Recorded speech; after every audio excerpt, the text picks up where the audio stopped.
Hello everybody, welcome back to my channel. So lately I've been playing a bit more of Noob Army Tycoon, and I also finally went ahead and farmed for the heavy railgun tank. So what I wanted to do today was go over what I think is the current best unit loadout, the best units to have in your army, and a pretty decent formation that I have figured out. So what I'm using is very simple. So I have 6 of the elite robot soldiers, and then the rest are going to be elite robot railgunners. So the reason why I have 6 of these guys versus all just railgunners is because they have very fast fire rate, they're very fast to move, and if anything gets really close to my army, then these guys are going to absolutely shred them. And then the railgunners, what they do, they have massive range and a ton of damage. So basically what the railgunners do is they pretty much kill everything from a distance. As you can see, this player all the way down here, and I know this isn't a great test because these aren't the best forces, but these guys all the way down here are getting constantly destroyed by either the gunships in the air or the robot railgunners, because the range that they have is absolutely absurd. And then what's really nice about doing the loadout to where you just have some of the regular robot soldiers up close and then the railgunners are the rest of it, is because if you have a little bit of the elite robot soldiers, whenever anything gets close, they do a really good job of shredding them, due to the fact that their fire rate is so dang quick. Now, I know there is the elite robot minigunner, but I do like the elite robot soldier a little bit more. Now, also, I have the heavy railgun tanks now. These are pretty much the best tanks in the game. Just to show off the units a little bit better, what I'm going to do is go ahead and send all of my forces over on this one active player here so you can actually see the tanks fire. Anyways, the heavy railgun tanks are very like the railgun troops, the railgun robots. The reason why I say this is because they are pretty slow, but they have a decent-ish range, and they just do an absurd amount of damage. So if I go over to the vehicles here, you will see they just do a lot of damage. They do a whole 4,500 with a 562 range, which really isn't that bad, and their health is absolutely massive. Oh no, they left. Okay, I can't really blame them there, but anyways, let's attack this player over here then, since they left, unfortunately.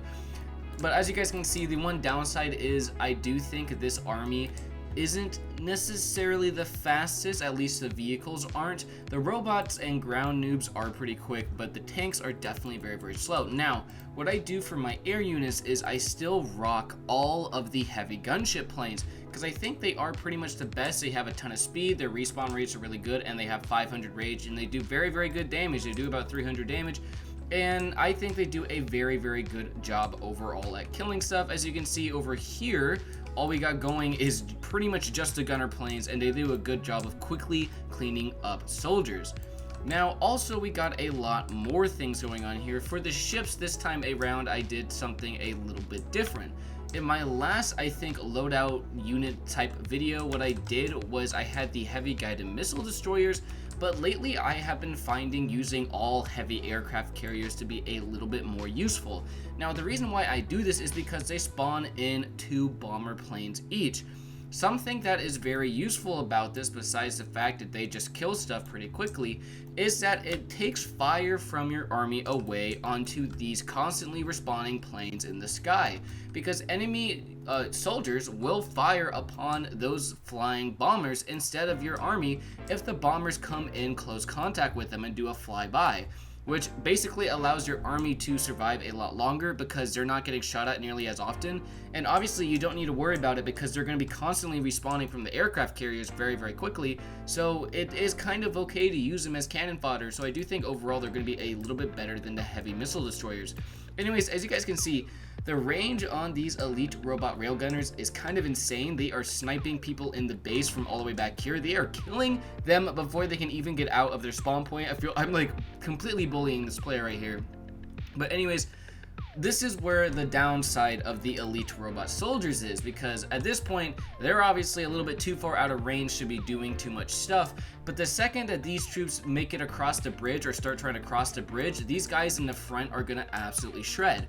But anyways, as you guys can also see, the heavy railgun tanks are putting in a lot of work from here, and they do a ton of damage every single time they shoot.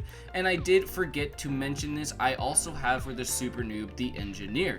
The reason why I use the engineer as my super noob is because they spawn in a ton of these sentries, and they also repair stuff. So I do think he's a little bit more useful than the builder one that makes the towers. In my opinion, this is going to be the best noob for super. Now overall that is going to be everything. I do 5 heavy railgun tanks, 2 heavy gunship planes, 4 heavy aircraft carriers, 6 elite robot soldiers, and then there is gonna be a total of 10 robot railgunners, and then 1 engineer, and then that will result in this pretty powerful army. You really shouldn't lose to many army combinations with this. I'm sure there is something a little bit better out there. This is just simply what I use because I think it is very, very effective. The one downside, besides the fact that the heavy railgun tanks are slow, is the fact that every single unit I'm using besides the boat and the super noob are very expensive and take a very long time to get. Anyways guys, let me know down below what you think of this build. Let me know if you think it is very good. Let me know what you guys personally use as your builds. And yeah, also let me know what other videos you guys would want to see in this game. I'm definitely down to start making more videos on this game. I just want to quickly make an update to my actual unit loadout. Anyways, thank you very much for watching this video. Leave a like if you enjoyed and if this helped you out, and please subscribe for more. Bye.